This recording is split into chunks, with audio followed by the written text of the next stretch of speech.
ઇફકોના chairman Dilip સંઘાણીની fisheries કૌભાંડ મામલે clean chit મળી ગઈ છે। થોડા સમય અગાઉ જ સુપ્રીમ કોર્ટે દિલીપ સંઘાણીને ક્લીન ચીટ આપી છે।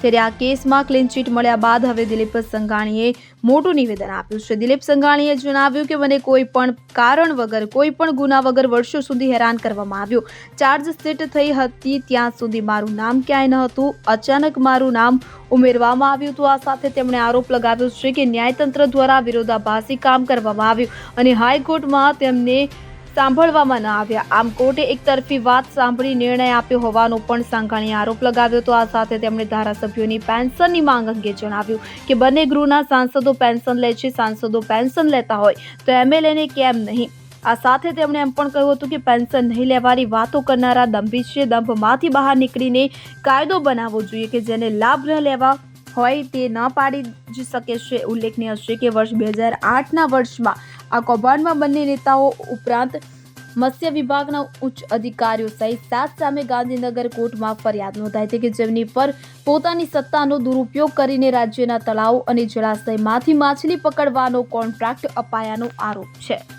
Bureau report CN24 news. હવે જુઓ દેશ દુનિયાની તમામ ખબરો તમારી આંગળીના ટેરવે। ઉઠાવો મોબાઈલ અને Google Play Store પરથી ડાઉનલોડ કરો અમારી CN24 ન્યૂઝ મોબાઈલ એપ।